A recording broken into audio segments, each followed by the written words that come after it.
I was singing your praises the other day, Greg. I was talking to a former coworker friend, Nancy Kendall, and I was telling her, I said, I do miss working with, Beaumont and the ombudsman down there because I used to be one. And I said, but I have Greg, so everything is great. Yeah, Nancy's been around for a really long time. Yeah. I met her back in 2007, I think. So yeah.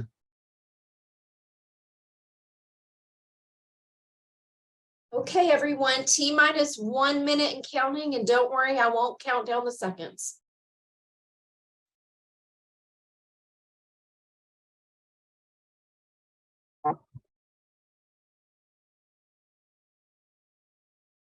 All right, everyone, on my clock, I show 10 o'clock, and we always try to let you have 1 full hour and then questions at the very end. Hello, my name is Jennifer Salazar, and I'm the Executive Director of the Better Business Bureau Education Foundation. If that name is not long enough, we're also the Senior Medicare Patrol in the great state of Texas. We are so excited. This is like our Super Bowl all week long. This is National Consumer Protection Week. And you have a fantastic speaker today, which I will get to in just a little bit. But we are celebrating this week all week long with the experts in their field. So please join us for any of our presentations. They'll be at 10 and 1 every single day this week. If you need more information, just give us a call, but you should be able to click on this link. So what is the Senior Medicare Patrol? We are a federally funded program. There's a Senior Medicare Patrol in 54 locations, including Guam, Puerto Rico, the Virgin Islands, and Washington, D.C. Your Texas Senior Medicare Patrol is run through the Houston Better Business Bureau Education Foundation. We have the federal grant from the ACL, which is the Administration on Community Living, and we cover all 254 counties in the great state of Texas. If you need to report Medicare fraud, error, or abuse, please call us at 888-341-6187. If you want to volunteer, call us. We always can use volunteers. We love our volunteers. Just give us a call. You will speak to our fabulous volunteer coordinator, Miss Dorian Dotson. But without further ado, I'm so excited about this presentation because I'm a former ombudsman.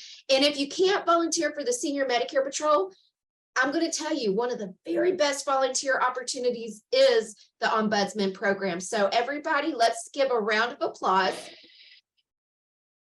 to Mr. Greg Shelley. Greg, you should be able to share your screen now. We will take all questions at the end, and I'm going to go ahead and get off camera and turn it over to Mr. Shelley. Thanks a lot, Jennifer. Really appreciate it. Thanks for having me and thinking of me a few months back when y'all were getting ready for this week. Always happy to share, and it's an appropriate time because a lot of what we do is looking out for consumers of long-term care in particular. So I'm Greg Shelley. I am the managing local ombudsman for the Harris County Long-Term Care Ombudsman Program at Cizik School of Nursing at UTHealth. We are a collaboration, actually, as you will see. Get my slides work. Part of the funding actually comes through the Older Americans Act, and other parts of it comes through the state legislature here in Texas. So that money goes to our state ombudsman's office in Austin. Her name is Patty Ducaye. She funnels the money back out to the 28 different area agencies on aging, and ours happens to be the Harris County one at the Houston Health Department. And they in turn have contracted for roughly 30 years with the Cizik School of Nursing at UTHealth to operate the Ombudsman program. That makes us the only Ombudsman program in the country that's actually housed in the university. And it's a great place to be, and there's great folks to work with as well. Basically, we're advocates for folks in nursing homes and assisted living facilities. Some folks get the idea that we're mediators. That's not true because mediators have to be neutral. We're advocates for the residents and their families, assuming everybody's on the same page. Sometimes if we have a dispute that's one resident to another, like the roommate issue, then in those roles, we do take on the mediator hat and help them try to work through it in that kind of situation. So volunteers and staff visit all of the facilities in Harris County. And keep in mind that every county in the country has representation of the Ombudsman program. So there's for every licensed assisted living and every licensed nursing home, there's an ombudsman assigned. Those programs vary greatly. Ours is one of the biggest in terms of the number of volunteers, the biggest in the state actually, and the total number of facilities, as you'll see a little bit later. We have a large workload, but we try to visit all those facilities as much as possible, trying to meet the residents primarily, make sure they know who we are and what we can do to help them. We have a lot of hats. Sometimes it's just being a listener. In that role, we're pretty much a caregiver, taking time to empathize and sympathize with situations, trying to educate folks on what their options might be, give them good informal counsel on what we might recommend they do as far as next steps. And we do a lot of outreach like this, do other public education, and do media interviews when available, even try to advertise in other ways just to reach as many people as possible, because that's the biggest struggle for us, is making sure that people know that we're out there. Biggest part of what we do by phone and in person is just educate people about rights and options. Sometimes that alone is enough to empower residents to stand up for things, especially when they find out that being in a nursing home, especially, and in a licensed assisted living, gives them some rights that the rest of us living independently don't have. And among those rights is the right to see an ombudsman, the right to complain and file grievances against the facilities, etc. And again, just trying to reach as many people as possible, because sometimes it's just a neighbor who happens to know about us, and they have a neighbor down the street that is suddenly going through some medical issues and probably is going to learn about long-term care the same way that a lot of folks do, kind of the hard way, through the skilled nursing side after an extended stay in a hospital for whatever reason, very often sent out to one of the local nursing homes for skilled nursing. In most cases, that's the majority of the skilled nursing in their area. And then, of course, on the biggest level, we actually do advocacy for changes to legislation. That's what we call systems advocacy. And I think the best time that folks could contact us is before they ever need any long-term care. It's good to be educated on all these different types of facilities. What's the difference between, your traditional long-term nursing home stay and that of a typical Medicare short-term rehabilitation stay in skilled nursing, assisted living, the differences between them. There's actually a third type, but there's only one left in Harris County, and that's an adult foster program. So very, very rarely mentioned. Type A and Type B assisted livings. The real difference between those is folks in Type A can typically understand directions and would be able to get out of the building on their own in case of an emergency. And Type B, they may not be able to understand the directions, or they may not physically be able to carry them out. So a little more dependent in the Type B assisted living. And of course, we help people distinguish between the licensed homes, the ones that are state licensed, versus those that are unlicensed. And some of the terminology crosses over. Some of our smaller licensed assisted livings that are residential, they're pretty nice places, and they are actually licensed as an assisted living, but they'll be called sometimes group care homes. And that's confusing because that's more common, the terminology for an unlicensed home, a group home. And a lot of the, I guess, bad news you see in the news about those is very often unlicensed homes, issues with unlicensed homes. Not to say that they're all doing something bad, but some of them really pack people in and skirt the rules. And when I talk to folks about whether or not you would rather be in a licensed home where there is some regulatory oversight and ombudsman visitation, or would you rather be in an unlicensed home? Sometimes unlicensed providers might end up being the only option depending on cost and location and whatnot. But we can help folks understand what to look for, especially in our licensed assisted living. And then we educate folks on the differences in things like the continuing care retirement communities. That's independent living, assisted living, and nursing homes on the same campus. Those are typically the better business model, if you will. And they typically have the smaller nursing homes, somewhere between 30 and 60 beds, a little bit more manageable. The vast majority of those are all private pay. And other than one or two in our area, they're very expensive. But it's ones that for those that can afford it, it's a good option. And we have lots of those options here in Harris County, unfortunately. And then the bigger thing too is that we visit all of these facilities. The smaller assisted livings, we visit at least once a quarter. The larger assisted livings, we see 7 times a year at least. The nursing homes, we see 10 to 12 times a year at the very least. And some of these we have volunteers visiting, and they visit on a weekly basis to the nursing homes. So they can tell you stuff that you're not going to find online anywhere, including what they, what's the leadership like right now? Are they kind of responsive to the concerns of the residents, or are they really institutional and they want you to understand that it's their house you're in? And that's not the ideal way that any of these should be ran. They should all be ran by resident directed and resident centered type of care. I mentioned systems advocacy just a while ago. Public education, even doing interaction with our regulatory system, the long-term care regulation folks. We work closely with them. They notify us when they go into the buildings. We talk to them about what our experiences are there. We do lots of social media outreach, media interviews, advertising, and we even do commenting on legislation. And the Texas legislature is in session once again. And we have a couple of bills, again, that we've been giving attention to and sending letters, not just from us, but from residents in support of some of the bills that are already out there. And the biggest, most exciting one right now is the House Bill 54. Representative Symphonia Thompson from the Houston area is the one that authored it. And it is, for the first time in almost 20 years, an increase in the personal needs allowance for the folks in nursing homes on Medicaid.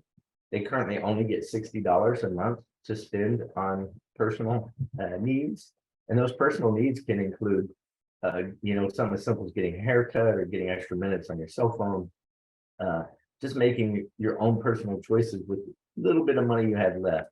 And this bill is intended to increase that to $85 after, again, almost 20 years. So we're excited about that one and trying to get as much support as we can for it.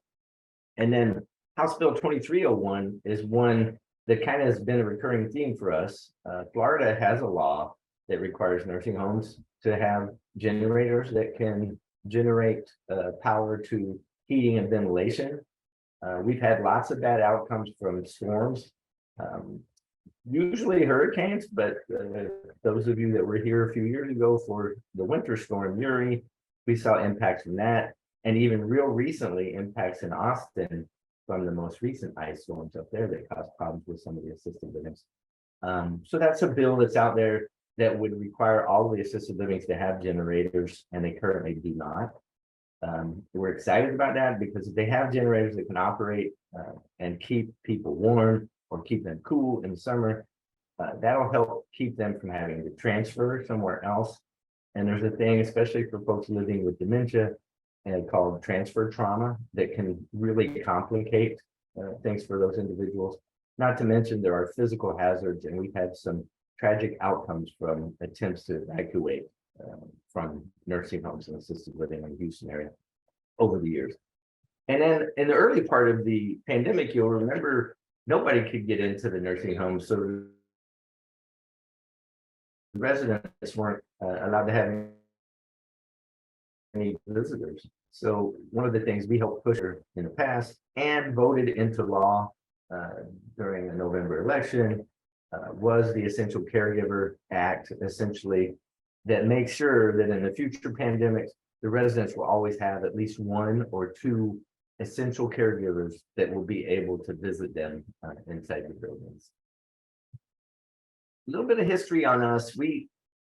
Back when the Older Americans Act passed, it created kind of the nursing home industry, and it wasn't long thereafter that folks realized they could use a little more oversight.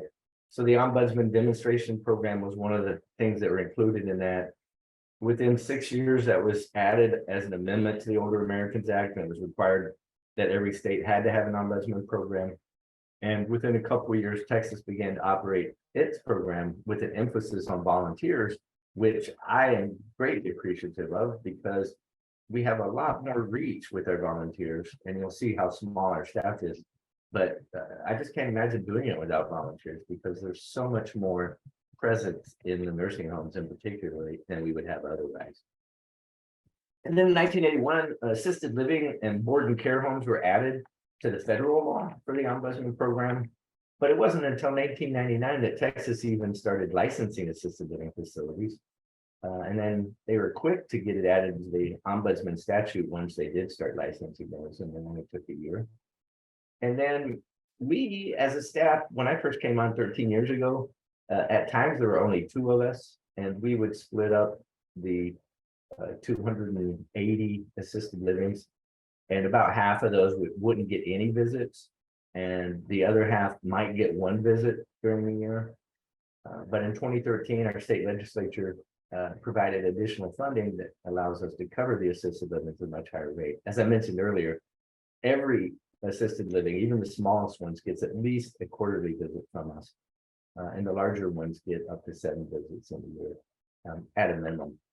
And then in 2016, very important final rule came into play, which clarified some things we'd been operating on as assumption, that we just assumed those were ombudsman authorities.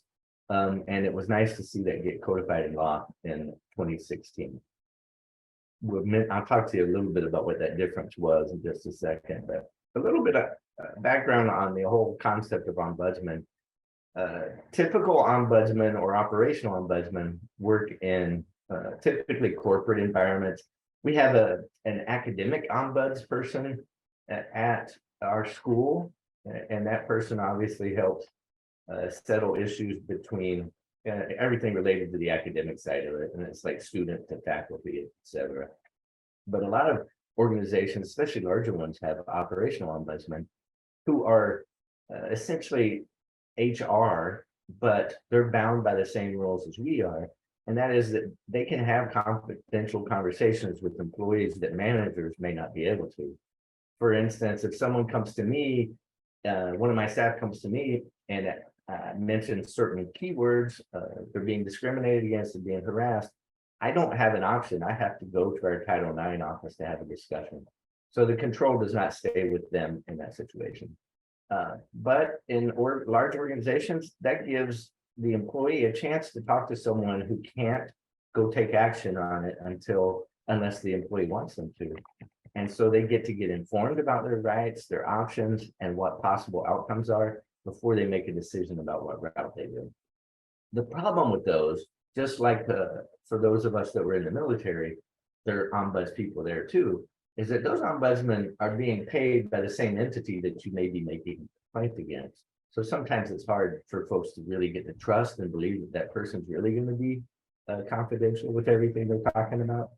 Whereas us as long-term care ombudsmen, we work very hard to make sure there's no appearance of conflict of interest with us in any way, shape, or form, meaning that we don't have any connection with the nursing homes or assisted living industry at all. And as a matter of fact, folks who work in the industry can't even come volunteer with us unless they've been out of that work for at least a year. So we just want to make sure that folks understand that we're there for them. We have confidential conversations, and we can't take any action unless they want us to. That's where consent and direction comes into play. That's everything for us. We don't take action unless a resident wants us to. And if the resident is unable to consent, we're going to look for their closest legally authorized representative and talk to them to get consent before we go get in people's business. But sometimes you may look at a situation and think that you have an easy fix for it. And if you go jumping in and try to fix it without the consent or direction of others or their input, you can actually make things worse for them. So it's good to keep them in power with that. That even goes to the point of us being the only ones in the system that are not mandatory reporters. So abuse, neglect, exploitation, residents can talk to us about anything, and we can't take action unless they want us to. I would say with this rule, it's because we're working off the federal authority. With this rule, it has worked in our favor more times than I can count, in which residents knew their ombudsman. They knew that they could confide in the ombudsman, and the ombudsman was the first and possibly the only person they were going to talk to about things such as even sexual assault in a facility by a facility staff member. And they, fortunately, after talking to us in all those cases so far, they've allowed us to take the appropriate action and get the people removed from that environment.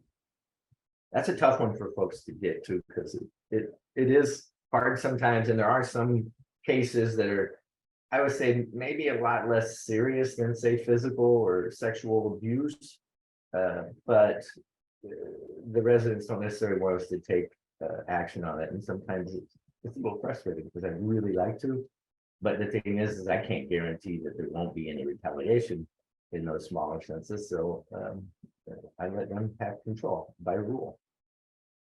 Interesting enough, it is a Class B misdemeanor to interfere with the work of an ombudsman. That takes many forms. That could be something as simple as hiding or taking down our posters that are supposed to be in the facilities. It can get to levels of such ugliness as telling residents that they shouldn't talk to the ombudsman. Sometimes it comes in the form of them refusing to give us information that we're entitled to. And then during the pandemic, the times that we didn't have to go to the law, but we went to the regulatory for it, was where they would tell ombudsman that they couldn't visit. And we were able to visit after the first 6 months of the pandemic, the same way the surveyors were, the long-term care regulators were. We had that same authority to enter the buildings at any time. But we had a few providers that maybe we're a little confused about that, and that's where having this extra authority sometimes helps persuade them to do the right thing. So as mentioned earlier, every county in the country, including Puerto Rico and Washington, D.C., has ombudsman representation. Ours is the only one housed in the university. We currently have 100 nursing homes and 284 licensed assisted living facilities. So almost 400 total facilities to cover. And we only have 8 staff members. And the 8 staff members, it used to be 7 pre-pandemic. We've had some additional funding. Fortunately, during the last few years, it's allowed us to have the 8. That gives us a lot more coverage, but still you can see that's a lot of buildings to cover just for 8 people. And some of the staff have very large geographic areas in Harris County and as many as 71 facilities. So volunteers are the life of our program. We have 52 certified volunteer ombudsmen and 17 interns that are going through the training currently. Our next class begins in April. If somebody's looking for extra volunteer opportunities, be a good time to join us. We'll talk a little bit of how volunteering works in just a moment. So about 10,000 residents overall in the nursing homes, just in Harris County. We do a lot of collaboration with Texas Health and Human Services, everything from quarterly meetings with them to discuss things that we're seeing in the facilities. And we participate in surveys, whether they're out for just a complaint investigation or they're out for the annual survey and relicensure. We are advocacy. We're additional eyes and ears for folks, and sometimes we're the voice for folks who can't speak up on their own. And ultimately, we're just a little drop in the bucket. But I have nightmares thinking about what it would be like if we weren't around, if there was less regulatory around, that it certainly wouldn't get better than it is right now. And right now, we still have a long way to go to make it what it should be. So some consumer information that's out there, CMS, the Centers for Medicare and Medicaid Services, they have a Care Compare site, which allows you to see all the nursing homes, get the idea. It's a 5-star rating system. And they talk about quality measures, which has to do with their the status of residents. Are they getting better? Are they getting worse? Are they staying the same? They have survey results, part of the rating. And one that's very important, they have staffing ratings there. And if you look right now in Harris County, last time I looked anyway, it's been a couple of months, about 75% of our large heavy Medicaid facilities were 2 stars or 1 stars. And right at 50% of all of them were just a 1 star on staffing. So lots of work to be done there for sure. The state website, long-term care provider search, the Texas Health and Human Services. So Texas Health and Human Services is the state regulatory system. Centers for Medicaid and Medicare Services are the federal oversight. Our state regulators, if you will, are responsible for doing the surveys most of the time. And they're responsible for enforcing both state and federal rules. When the federal guys come in on occasion for their own surveys, they will also be auditing what the state folks are doing in their surveys. And those tend to be much longer surveys for nursing homes than just the ones from the state. So what are some major threats to the existing quality in long-term care? And obviously, any cuts to regulatory agencies on the state and federal side, less oversight in this environment, which can get very involved in profiteering. You know it's not going to be a good outcome. It's not going to move things in the right direction. And cuts to Medicaid and Medicare. These are the two parts that actually fund the nursing home industry. And if there's a cut in income for the nursing homes, just like any business, most likely the cuts for them are going to be in staffing. They're going to have less staffing. So we don't want to see that. And then in the general picture, there's all sorts of apathy, profiteering, inadequate staffing is a common theme. You take a 60-bed nursing home, let's say one of those continuing care retirement communities, and then multiply that times 2 to 120 bed, which is a typical large Medicaid facility. And you know that they don't have twice the staff of that 60 bed now that they have 100 bed. And then you get into the world where there's 180 plus folks living in a facility, and you know the staff didn't triple to get there. So as the numbers get higher, things get a lot more complicated, and the challenge of providing individual care certainly grows geometrically. So arbitration agreements and financial responsibility are just some things that consumers should look out for. You are not required to sign these things as a condition of care in a nursing home. Signing an arbitration agreement is essentially a way of signing away one of your potential rights to litigation, should you find yourself in a situation and need that.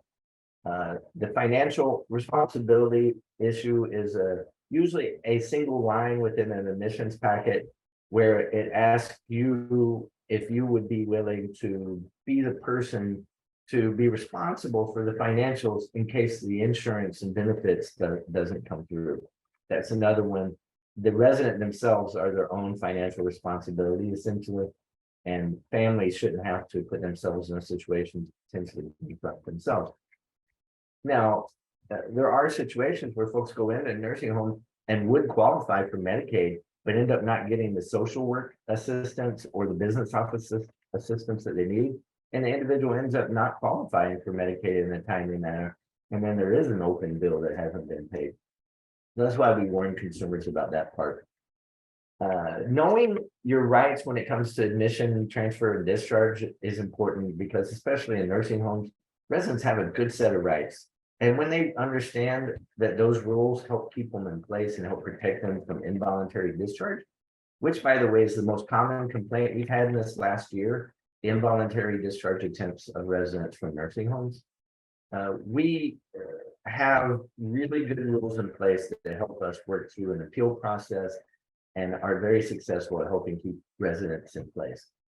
The very few exceptions are when a resident is violent, is threatening and capable of carrying out those threats.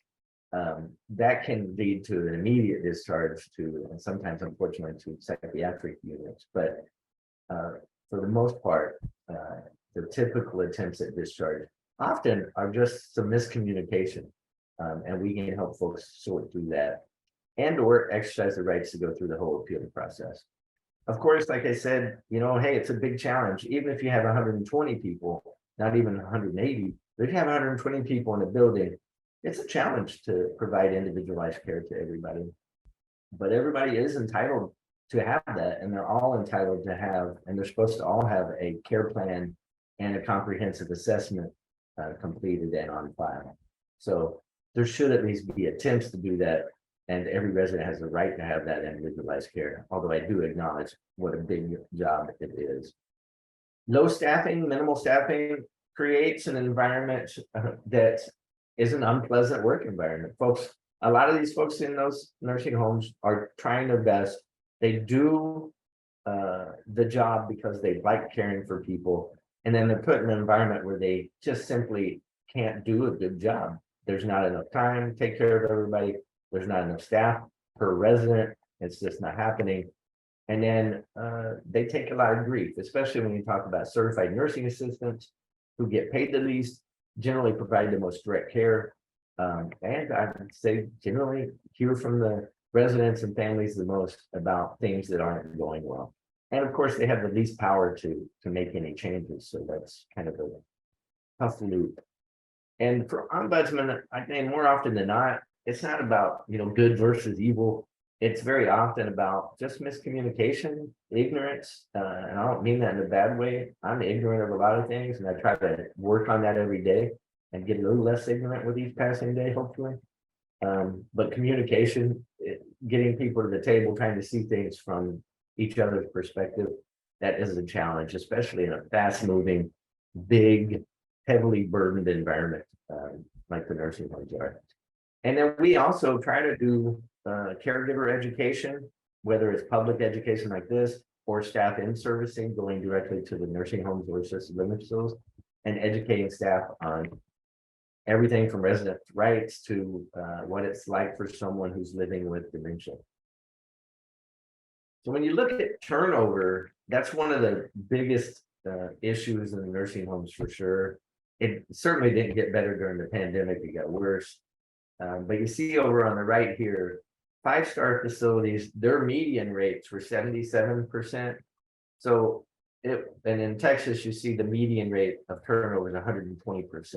I mean, 120% of the staff turns over every year. And we have some nursing homes where it's not uncommon to see 4, even 5 different administrators in the same year. And if the leadership is turning over that much, there's not a whole lot of accountability for the other folks, which can lead to another bad issue with, working environment, which also leads to more turnover from all levels. So there's a direct correlation to the turnover rate in the facilities and whether they're going to be a 1-star facility. Like you see, the 1-stars are typically at the 135% mark. So see, just like I was talking about with the Medicaid homes here in Harris County, anyway, it seems to be reflected through the state that majority of the large Medicaid homes are 1 or 2 stars, and they have a lot of staff turnover. So they also, outside of having to deal with a lot of folks, a large number of folks to care for, lots of complex care issues in the nursing homes. Dementia is the one we think of most often, and a lot of folks don't understand that dementia is more than just a single entity. A lot of folks think Alzheimer's is the only form of dementia, but as you see from the scope there's vascular dementia, Lewy body, frontotemporal, young onset dementia, Parkinson's, and even Huntington's falls into the scope. But Alzheimer's is the majority of them. And folks are more and more, I've been doing it 13 years, and it just has been that same way ever since I started, that medically, we're really good at making sure folks survive from strokes and traumatic brain injuries. And unfortunately, there's a lot of complicated healthcare, insurance, etc. issues with that, because that's very often younger folks who aren't on Medicare yet. And they are ending up more and more in the nursing homes. And you'll see folks of all ages. The youngest I have ever dealt with was a young lady who was 20, and she had suffered a gunshot wound which left her paralyzed. So wide range of folks. And then you throw in mental health issues, especially here in Harris County. A lot of the folks that are living in the secure units, many of them have issues like schizophrenia, bipolar disorder, etc. And then overall, various chronic diseases, various forms of inflammatory arthritis, rheumatoid arthritis, you name it. Lots of issues, lots of complex care issues. Not acute care like a hospital, but lots going on, and it makes the whole situation even more complex in the nursing homes themselves. So some of the things that happened during the pandemic, we saw a focus on really kind of ageism. Early on, I was really sad that a lot of folks were getting the impression that it was only folks in nursing homes that were dying. And culturally, they seemed to be kind of okay with that because they had this perception that folks in nursing homes were just going to die anyway. So, and that's really broke my heart and emphasized how much folks do not understand about what's happening in the nursing homes. The first person I lost during COVID was a 53-year-old living in a nursing home, and there was no reason to suspect that she wasn't going to live a much longer life. And I also lost a neighbor across the street who was late 70s and running his own businesses, having a good time, had no idea that he was going to be gone in a short order either. So it was a lot of that part of the ageism that came out, which we do have lots of ageism in our culture anyway. But the immediate lockdown, took away something that I used to always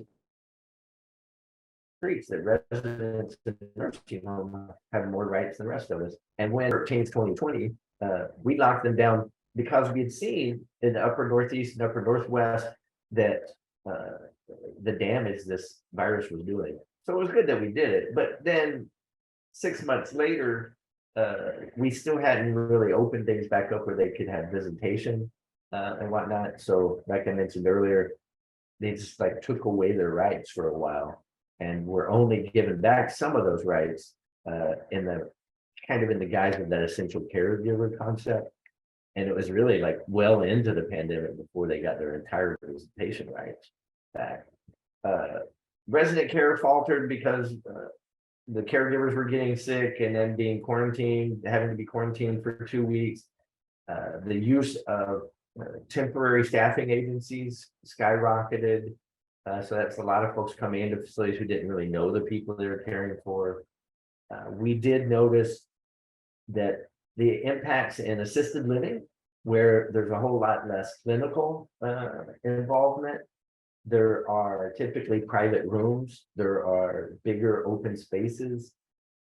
Those folks had a whole lot less impact than the folks that were in nursing homes, where very often there's 2 in a room. A caregiver is caring for 20 folks at a time. And so the potential for them to spread something is really high. So we're hoping that some of that attention that we learned from all of this will lead to changes in the future about how nursing homes are built and what the communities look like. There are some good models out there, including the Eden Care, which has a big campus, but has smaller, different individual units on it, instead of having, like I said, 120 plus in a relatively small space and in crowded rooms. But it did bring a spotlight on the lack of staffing and the amount of turnover in the nursing homes as well. I generally pre-pandemic would get a chance to do a couple of interviews with the media on the subject. And I have to say, I love doing this work. But even when I meet peers and start talking about it, you can tell it's like not really a subject that they want to hear, they want to talk about. And I think that's general public as well. But there wasn't a lot of media attention on the situation before. But as soon as the pandemic broke, suddenly they're interested in talking about it. And I can't remember how many I did in the first couple of years, somewhere close to 20 media interviews in the first couple of years, because it's suddenly like kind of like clickbait. It's a thing of interest because it was in the news. It gets lots of attention. So I'm glad we got that attention at least. Hopefully it'll lead to future changes. So what can you as a consumer do before you ever need long-term care, or maybe after you're already in long-term care? We help people choose homes. As I mentioned before, we can educate them on the different ones available in their area. And beyond, we can put them in touch with ombudsman outside of our area in the other counties. It's important to know your rights going in and during the stay. Also, we talk about approaches to service. It's called service planning and assisted living and care planning in nursing homes. Well, folks to understand that really important tool, because that's the part where the facility is supposed to understand your individual needs and have a plan to deliver on those needs. And one of the pieces of advice I give to everybody is in this situation, it's a really tough environment, is do everything you can to get people to want to help you. And whatever you do, don't get people in a mood to not want to help you. And that sometimes happens because it's a high emotion environment. Sometimes families come in, get upset and give a lot of grief to the caregivers, and just blow up relationships before there's any potential for it to start. And so it's taught me a lot that even in my personal life, that trying to focus on what I need and seeing another person who may be upset or may not be giving me the service that I expect. I always think about, well, what can I do to help that person help me get where I'm going? And then, of course, understanding how to report abuse, neglect, and exploitation. We help people in regards to these issues in terms of understanding what the options are.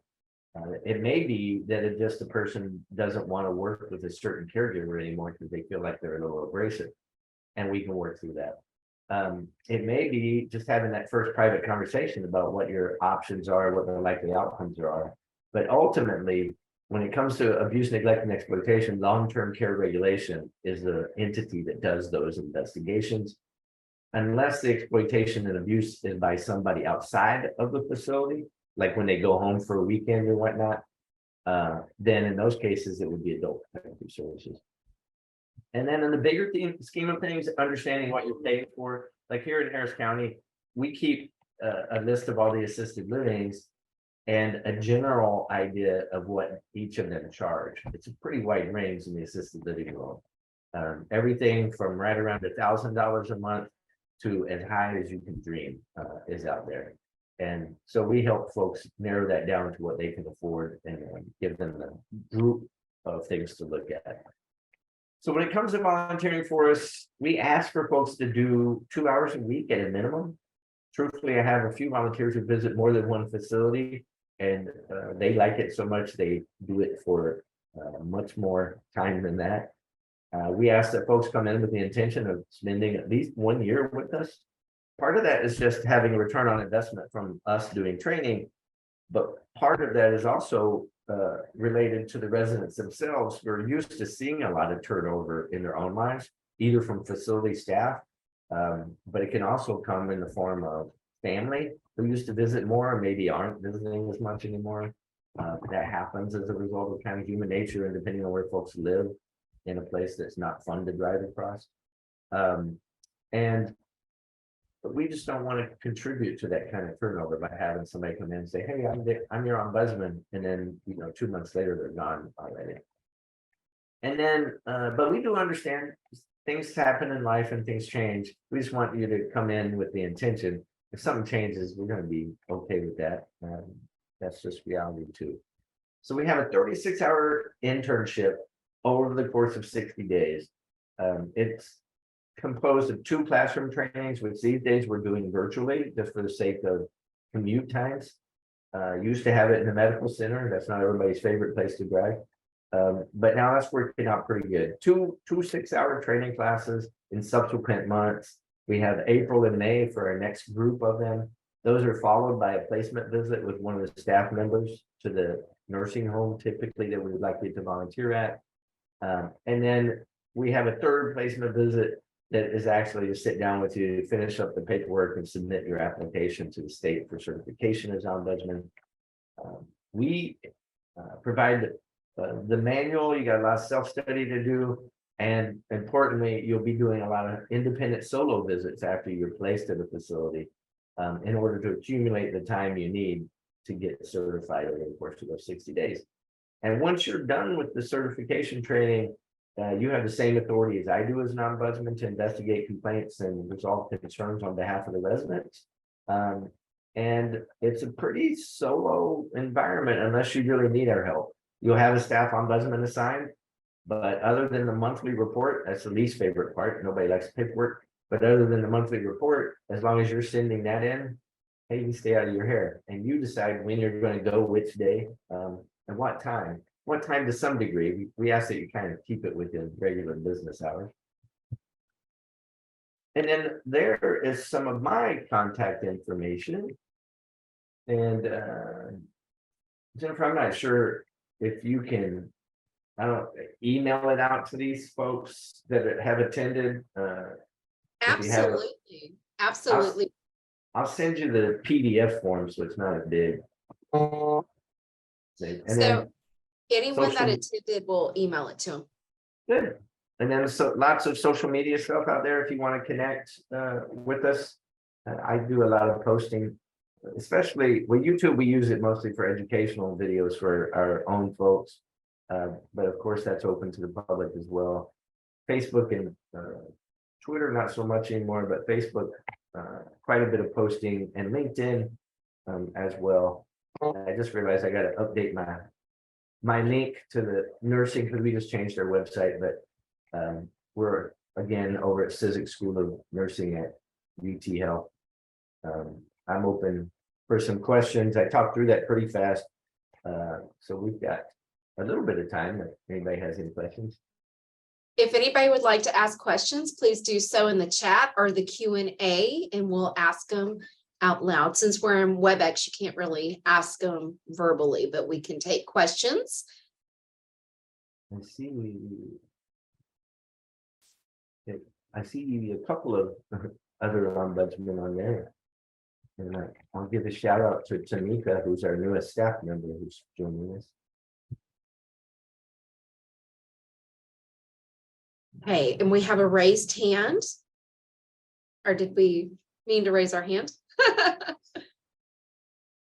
I will say, as a former ombudsman, and we just literally, my grandmother is now in a nursing home, and it is different from being an ombudsman to actually being a family member. And I would like to give a shout out to Nancy Kendall in the Beaumont area. She helped us with that process. And again, this is a wonderful service. And if you can volunteer, this is a worthwhile program to volunteer for. I'm telling you, it is really God's work.